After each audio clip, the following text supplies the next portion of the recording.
Coming up on the pod today, I recap my shows in Texas. San Antonio, Austin. Holy shit, well, the show is great. I can't wait to talk about them. And I do want to mention tour dates. This weekend, I'm going to be in Panama City, Florida, at a new comedy club called Beaches Comedy Club.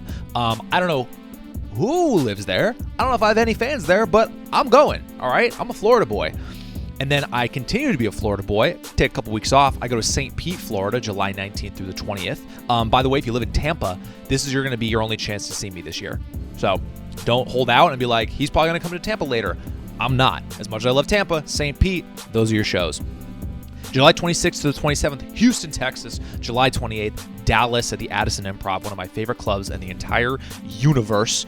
And then Washington, D.C., August 9th through the 10th. Chicago, August 27th through the 29th. San Diego, September 6th through the 7th. And Sunnyvale, California, which is basically San Jose, September 12th through the 15th. And it just keeps going. A lot more cities to come. I'm not going to stop, bro. I'm going to go through the rest of the year and then just going to continue right into 2025. I'm a touring boy, all right? So if you want to see me, you're going to have plenty of chances, dude. I'm out here. And I'm also doing a podcast episode that starts right now.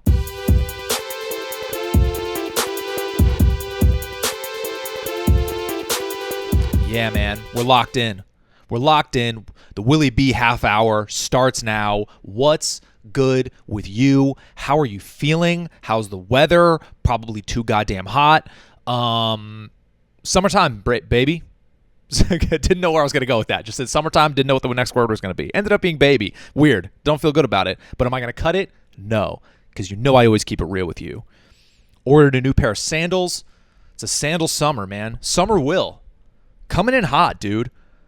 I've been rocking a beard this last couple weeks. Feel pretty good about the beard, honestly. Like, pretty good. Pretty good beard. But it's going, dude. It's summer. It's summertime, man. I'm going to Florida. The beard's coming off. I'm gonna get a tan, dude. I'm gonna be looking like a fucking new man, dude. Anyways, I'm just happy to be with you guys. I appreciate all the support. Please subscribe. Come see a show. The shows are going really well, and I'm having a lot of fun with life right now. I'm very grateful. A lot of gratitude lately. That's a good vibe to stay in, you know? And coming off some big shows, man. The pod's up a little late today, I know, because life, you know? I have things I got to do, you know? But it's always going to come out on Wednesdays. And big shows, man. Texas, dude. Texas treated me well. I got to be honest, man. I did a one-nighter in San Antonio, and then I did a weekend in Austin. And it was just one of those... It was just one of those chunks of time and shows where it was just everything clicked, and I feel so good about myself and the experience, and it just makes a lot of the stress and the hard work pay off, right? And if you're new to the podcast, I always like to recap my shows, just talking about basically, you know, all the behind-the-scenes stuff, things that you may not realize, and just my experience touring and what it's like doing these shows. So basically, oh, dude, here we go. Here's some good, juicy stuff here. So, background of how the shows got set up. Got a weekend in Austin, Creek in the Cave. I'll explain that more later, but I had that. So, we wanted to get San Antonio on the books because that was a city I've never been before. I already did Austin in the kind of the indie, the Just Us shows, right? The small indie shows. And I'd never done a club, but I was going back to Austin, and now I thought this was the perfect time to do San Antonio to try to route it, right? Because it's about an hour and a half drive away. Perfect time to do San Antonio. I knew I was going to get a one-nighter, so I was like, hey, let's try for that Thursday. And sure enough, my agent, because she rocks, she got me the show on the Thursday right before I announced my chunk of tour dates. So I was excited, right? I'd never been before, and it was a high on my list to go. You know, there's certain cities that I've never been yet that are very high on my list. Like the big ones were, I think, San Antonio, Vegas, and Vancouver. Those are cities that are big for me, and I've never been yet. And I am still waiting. I don't know where to perform in Vancouver, by the way. I'm still waiting to go there. So I'm down. Anyways, so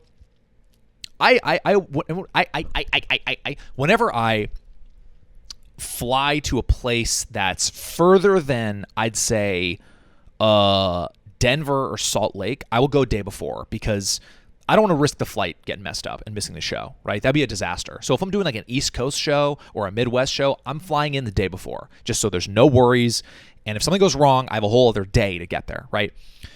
And Texas is right on that line of like, of basically, it's so close to where, if you get an early flight, you can get in plenty of time, but it's a little risky. And for whatever reason, I decided to be risky. I booked a 9:30 a.m. flight out of LAX to get into San Antonio at 2:30 p.m. on the day of the show.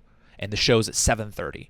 So I gave myself, I like to get to the venue early. So there's maybe like a 3-4 hour buffer, right? If there's delays, I'm still going to get there in time. If there's a 3-hour delay, I will still be okay. Actually, forget that. The club is right near the airport. So, dude, I could get delayed for 4 hours and be okay. So I'm like, that feels fair, right? And I don't want to get there a night before if I don't have to, because then I just have to pay for another hotel. I probably get in late, so I have to eat some shitty food. It's all factored into that. So, okay, so let me timeline basically what's going on here. So this is on Tuesday night. I have a local show at Flappers, and I had not got a lot of stage time in LA for whatever reason. And so I was really excited for this show. And I'm driving to the show. Kaylee calls me, my beautiful queen. She calls me, like, panicking. And something happened with Oso. If you're new to the pod, this is our dog we adopted from a shelter about almost 2 months ago. She's panicking. He says he is acting weird. He is stumbling around. He's walking weird. Like, something's up. And I'm on the way to the show and in my head I was like, fuck, of all the times I wanted to do this show so bad. Like, I was having anxiety about not getting enough stage time in LA, and finally I had a good show. And I'm like, now Oso's going to pull some crazy shit. So my instincts kick in. I flip a U-turn. I run home, comfort her because she's freaking out. And he seems like okay. He's just sleeping. He's chilling. We called the woman who's basically sponsoring us for a foster. It's like, I've explained this before in a previous episode. It's called a forever foster, which basically, if we give an old dog a home, this organization takes care of all the medical stuff, right? So we called her. We're like, what do we do? She's like, don't take him to emergency room because they're not gonna, they're gonna charge you for a bunch of shit. It's not gonna be worth it. Let him chill for a day, for the night. Let him chill. We have a vet appointment tomorrow. So I was like, okay. And I'm still like on the clock of like, I can make it to the show. But again, my priority is my family, right? And so seems like things are settled. Kaylee's okay. Oso's just on the couch. He's definitely out of it. He's out of it, but he's not, he seems okay. So I'm like, all right, I'm going to be right back. I'm going to go do a show, dance around like a little clown boy, and then come back, right? And that's what I did. I ran off, took care of my family like a man, right? Did the show. Show happened to be absolutely fire. Like crazy. Me and Blaustein were on the same show, and we were just like, holy shit, what a great show. It was just one of those like, oh, wow. Had I missed that would have sucked. So me and Michael, we walked to get, I'm going to get food to go to bring back to Kaylee, right? Providing for my family because I'm a goddamn man, right? And as we're waiting for our food, I'm talking about my travel, and I happen to get an email from American Airlines that says, hey, weather advisory, no fee to change your flight. And I'm like, oh, Jesus. Okay. And again, we're still 2 days out. And I'm like, oh shit. And I do a quick Google search, and it's like, oh, there's a tropical storm heading to South Texas. And I'm like, shit. Right? I tell Michael this, and he's like, he's like, I just went to Austin a couple weeks ago, and I got fucked. The travel was crazy, and I almost missed the shows. He was like, I would change your flight to tomorrow, which tomorrow is the day before the show. He was like, don't risk it. It's not worth it. Like, change your flight. And I'm like, okay, shit. So now I'm immediately in like stress panic mode because we got the dog stuff, and now I have like, I have to change my flight to potentially fly out like the next morning, which I'm not prepared for. So I'm like fully stressed out and panicked, and I run back to Kaylee's, give her the food. Oso's still okay. Still don't know what's going on. Michael says, by the way, he was like, you know what? There's a chance that, the symptoms you're describing happened to my dog when she ate some weed. So Oso may be stoned. And I was like, in my head, I was like, hopefully, right? So that was in the back of my head. I go home, give her the food. I explain like, hey, Oso could, maybe he's, he ate some weed. And we both were like, it's pretty far-fetched because, look, we like to smoke a little weed, and we don't leave a lot behind, if you get what I'm saying, right? But he does go through the trash sometimes, so hey, who the hell knows? But either way, he's okay, she's okay, and now I'm fully in like crazy panic mode, calling American Airlines, getting like their advice of like what to do. I'm like, I don't know what to do. I got all the options, and I ended up switching my flight to 6 p.m. the day before. And in my mind, I was like, just get me to Texas. I just need to get there, right? So I just got done recording the podcast. You're going to notice the audio sounds very different right now. I'm recording this from my phone. I forgot to tell you what ended up happening with Oso. I feel so stupid. He ended up being fine. The vet the next day said that he showed every sign of ingesting THC. So I think Oso just got really stoned. So I'm going to talk about it more next week, but I just want to give you guys the update because I feel so stupid for not updating you guys. All right, back to the episode. So sure enough, the day comes, the day before the show. I have a 6 p.m. flight. I'm doing laundry. I'm kind of frantically running around, frantically checking the flight, by the way. I had to book a new hotel, and it was, it all in all, it probably cost me another $200 to get there a day early. But again, I have a 9:30 a.m. flight. If a storm fucks it up, I'm going to miss the show. So to me, that was a easy choice to make. Excuse me. On the way to LAX, still frantically checking the flight. And it's totally fine. The 6 p.m. flight is all good. We're on one of those smaller planes with the 2-row seats, and we're flying into a storm, so my anxiety is big, right? But I'm like, hey, just get me there. It's a 2.5-hour flight. Just get me to Texas. And sure enough, I lucked out. The flight was pretty smooth, even though we flew into black clouds. That was fun. Felt like I was in a Pirates of the Caribbean or some shit. And I made it. And the relief, I made it by 11 p.m. the day before the show. I was so happy to not only have a smooth flight, but have made it to Texas. I was so happy. I get to the hotel. Couldn't be a better experience. They were like, you're upgraded. We're nice people. Like, perfect experience. I think it was called the Drury Hotel. Shout out to them because they had a 9.4 on hotels.com, and goddamn do they deserve it. Funniest thing from the hotel is I always try to get some bottles of water out of them, right? Because I guzzle water on the road. And I was like, hey, do you guys have any water bottles I can have at the check-in? And she's like, oh no, but there are some. I was like, oh, do you have like a water machine in the gym? And she's like, no, we have bottles of water there for people to take. I was like, I think I literally, to her, I was like, oh, okay. And she's like, yeah, just take some waters. It's from here. It's fine. It makes no sense. I had to pay for the waters at the front desk, and the bottles in the gym are free. Even she was like, I don't know. Just take these ones. Because I was going to go to the gym. She's like, just take these. So again, funny, good experience. The vibes were high. I was so happy to have made it to Texas. And the vibes stayed high, dude. I got to the club the next day. I was with my buddy Nolan, who opened for me all weekend in Texas. And the vibes were so good, man. I get there, and you can just tell pretty quickly with a club if they're going to be cool. It's just how there's like from the second you walk in the door, from that first interaction with the manager, it's like, how is this going to go? And it exceeded my expectations in every way. They were just so professional, so welcoming, just great. And I was a little bit worried about ticket sales for this one. And I remember in the clip that got 11 million actually, San Antonio was one of the shows in the caption that was the first to be kind of, you can see when you watch the video, because I always put the tour dates in the caption, and it was like Brea and then San Antonio. And so I had hoped when that many people saw the clip, the tour dates that you can see in the caption, for example, San Antonio, they'd like start cooking because the clip reached so many people. And I'd say 2 weeks out, I think the tickets were up like 45 tickets, which is fine. And I checked back in the week before the show after the clip was cooking, and I was like, here we go, baby. Where are tickets at now? Hit me. 46. You're telling me that a clip reached 10 million people and I sold one ticket?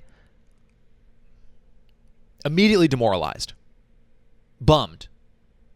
And I didn't know what was going to happen. Sure enough, the tickets started to climb a little bit.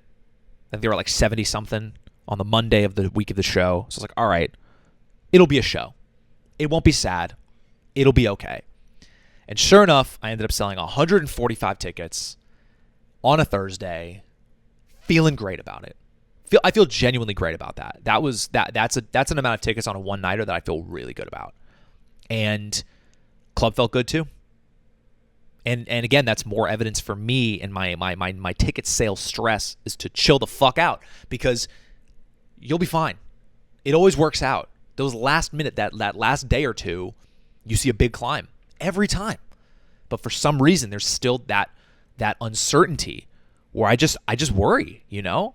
I have a lot on the line. I have a lot of pressure on the line. How do you not stress? But again, I keep getting evidence, whether it's in Brea or other cities, where it works out. It's fine. And sure enough, it was more than fine. The show fucking ripped. That crowd was unbelievable. I don't know what was going on. It was very diverse. A lot of Hispanic people, San Antonio, and they were ready to fucking party. It was from like jump. Dude, Nolan went up, killing. I go up top, boom.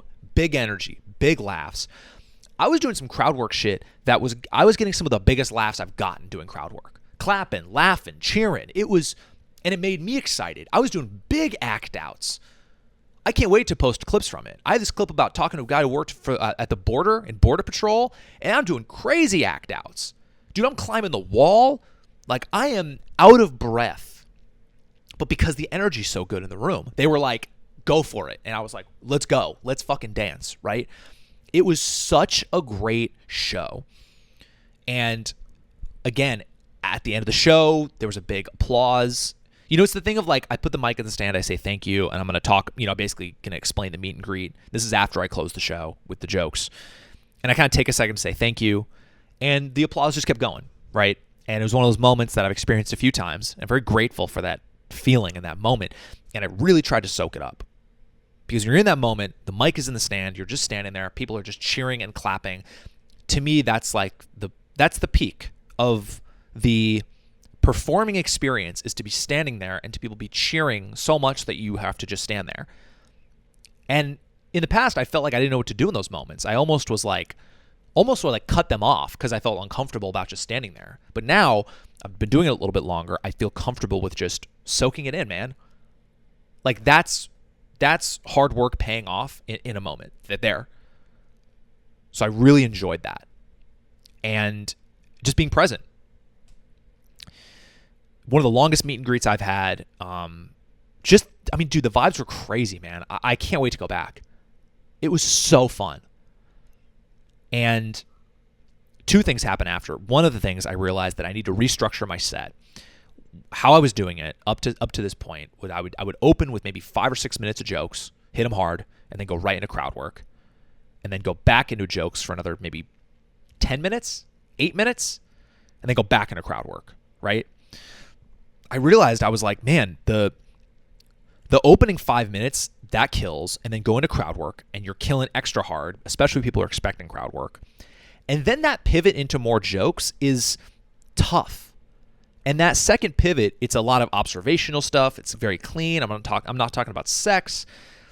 And it like can't follow the crowd work. Because the crowd work moments are so big and so crazy. It's hard to follow that. And so I realized, I was like, let me move all those other jokes in the beginning. And now let me do like 12 up top and then do crowd work. And the rest of the jokes after that are a lot of relationship, dating, sex, stuff that I feel like can be a little heavier and can follow the crowd work moments. I hope that makes sense what I'm explaining. I just had to it was a great lesson to learn because I had to restructure the set. And I can only have done that through the experience of this show. So that was really helpful. So I said, when I get to Austin, I'm going to try that. Another thing that was really meaningful to me is that the sound guy, I don't remember his name. I think it was Avery.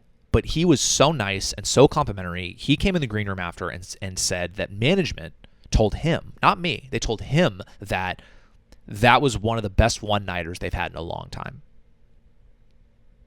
In terms of tickets, the show, the people, that was one of my favorite compliments I've ever gotten on this journey, easily. I felt so genuine about it because the club didn't tell me. Because they could be sucking up to me or whatever the fuck, right? But they told the sound guy. They didn't need to say that.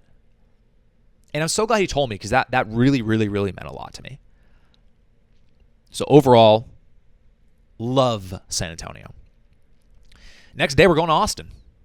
And again, the background of that one, the fact that my agent got me a weekend at the Creek and the Cave I was so, so happy.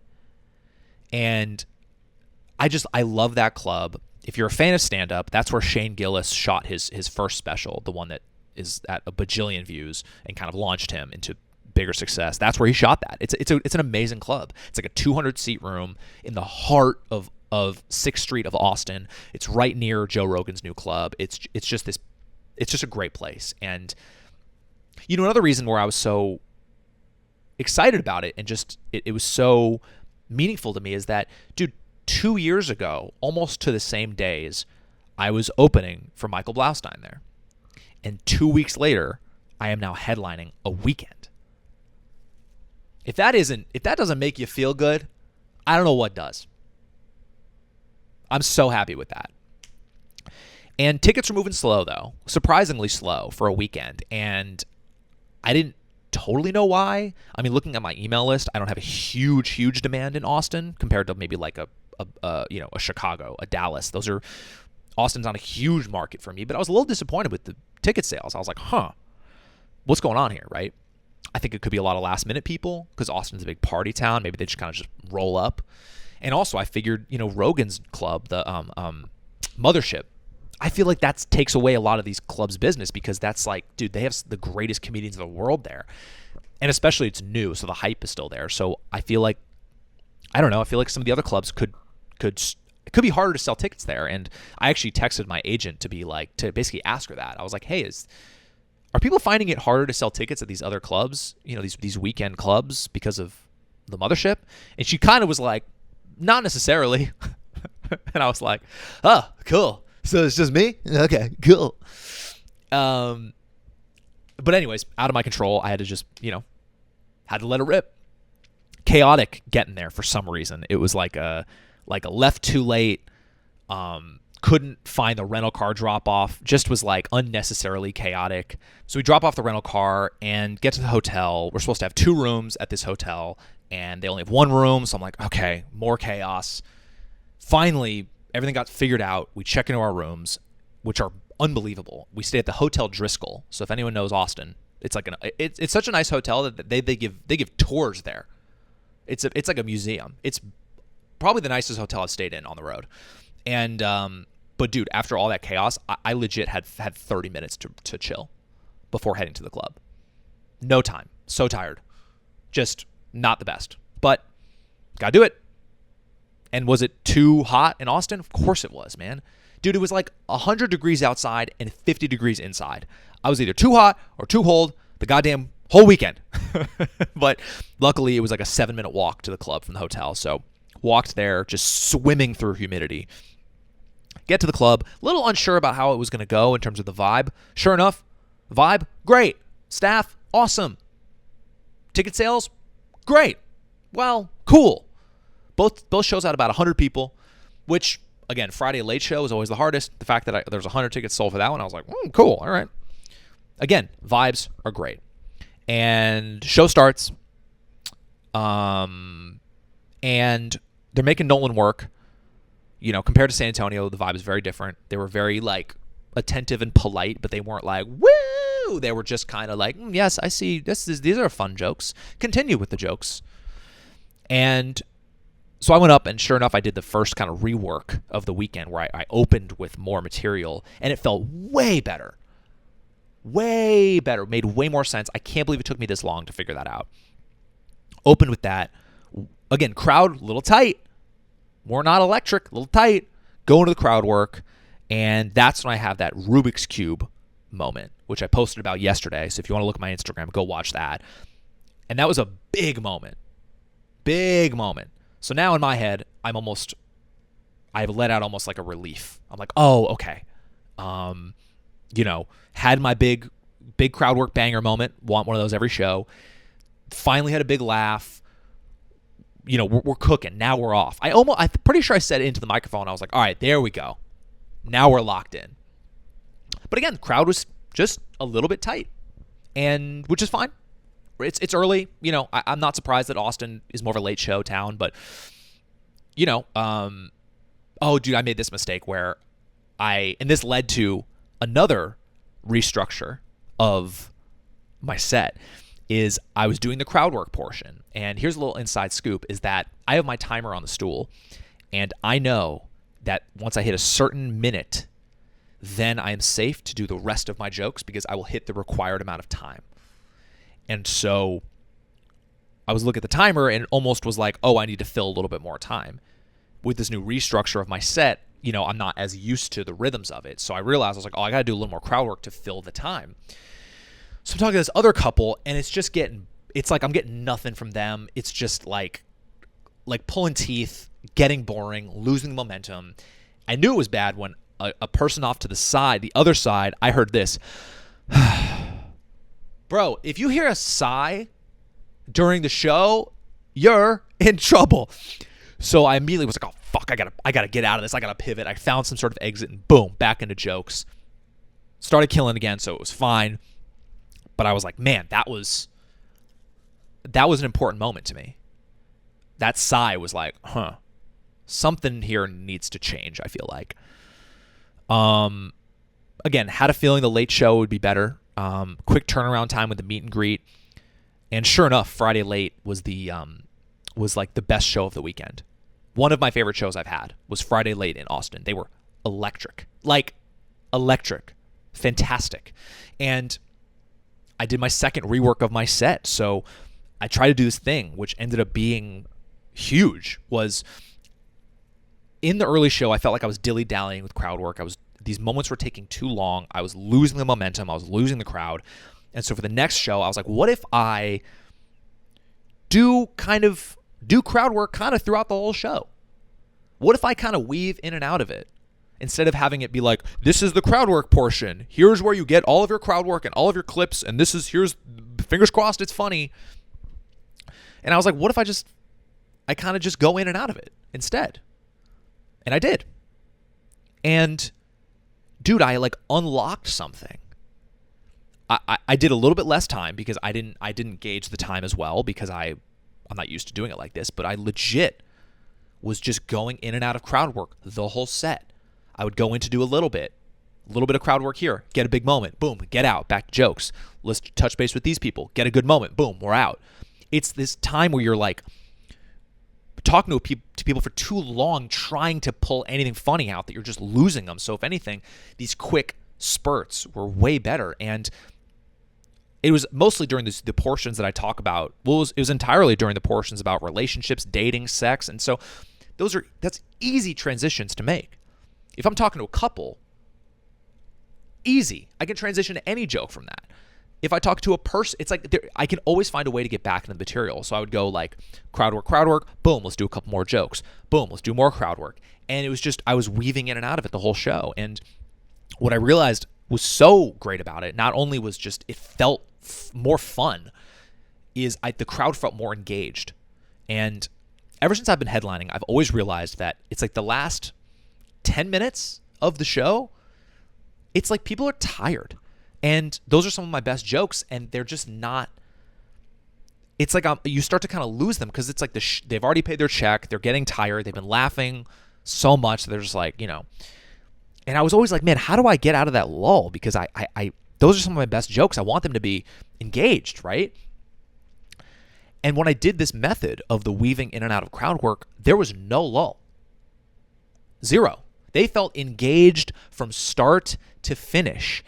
And that's everything I've wanted, is to keep them locked in. And they were. It almost like they had to be like, because I talked to so many different people, it's almost like they had to stay engaged and ready in case I talked to them and asked them a question about something related to a joke. So they couldn't fuck around. They couldn't just sit there. They had to be like, oh, I need to be kind of ready for this because I don't know what's going to happen. And that's the energy I love. Stay awake. Stay locked in, because I am.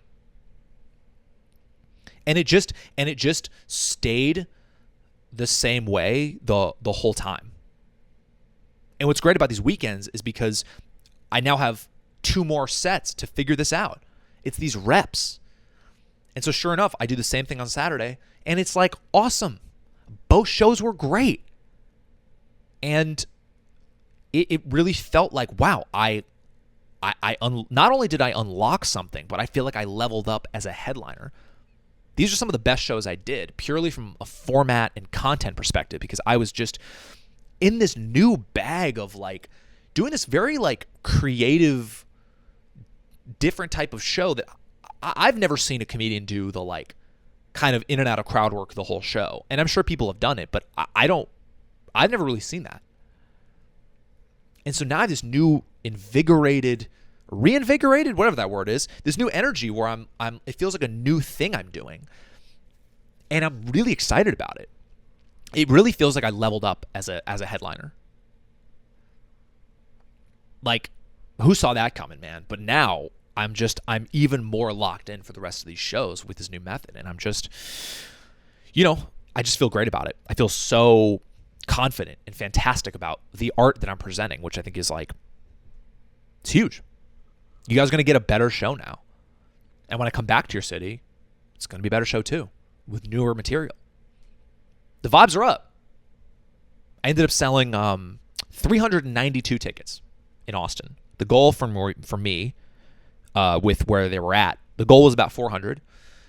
Truth be told, that's actually not like, it's like, that's an okay amount of tickets. It's like half the tickets, because 2, 4, 6, 800 tickets total, sold almost 400. And to be honest, I wish I did a little bit more. Seattle was like 540, and that's I think that's like 70% of the tickets I sold. And so this is like, it's fine. I made the club good money. I made good money, so it's all good, but it's not as like, whoa, you killed it, right, ticket-wise, but that's okay. Weirdly sold more tickets in Providence. I don't know how that happened. I sold 450 in Providence. No idea how. But again, Austin, there's so much shit to do, right? They have 8 different comedy clubs they can go to. They're bachelorette parties and 6th Street's crazy. So it's, I think it's just a harder place to sell tickets. But man, I can't wait to go back next year. I just want to do the same thing again next year. So much fun. Last thing I forgot to do is I got a really, really, really nice email about the Austin shows. This person's name is Conrad. I don't know if they listen, but I wanted to read some of this email because I almost wanted to show you guys that I wasn't crazy. These shows were very special. My husband and I just saw you last night in Austin, but we chickened out of the meet and greet. I immediately regretted it, though, because I just want to tell you that was bar none the funniest set I've ever seen in person. It was absolutely hilarious, and the way you could weave what the audience was saying with your own jokes were spectacular. You were up there with some of my favorites like Margaret Cho and Taylor Tomlinson, and I'm so glad we got the chance to see you live while we still could afford your tickets. You're going to be huge. Keep up the great work, and thanks for a great night. Again, I read that just, I can talk all I want about how well the shows did. How well the shows are, fucking whatever, dude. You know what I'm trying to say. And I wanted to kind of, you guys to hear it from somebody else. So that's the podcast. I appreciate you guys listening and watching. No new save the dates, aka unreleased tour dates to announce. I am really trying to prioritize certain cities. Like the ones I'm trying to prioritize getting are New York, Phoenix, Denver, Nashville, Atlanta, and Minneapolis. Those are cities that I'm really trying to get locked down. I only have so much control, so I'm going to do what I can to make it to you guys, and it's just going to keep going. I do want to shout out a couple YouTube comments that I really liked. Let me find... I want to shout out the names. It was people who actually liked my Rewatchables recommendation. That's a podcast that I absolutely love. It's called The Rewatchables. It's from Bill Simmons, and it's just it's a movie book club, and Stacy Lima and Ryan T both had really nice comments about thanks for recommending it. So I appreciate you guys checking out the recommendations that I make. That's it, dude. That's the pod. And I'm going to Florida tomorrow. The next time you see me, I will be beardless and tan and I don't know what to expect from this weekend. I don't know. I hear very interesting things about Panama City. Again, don't know what to expect, but I'm going to give you guys the full rundown. I'll see you next week.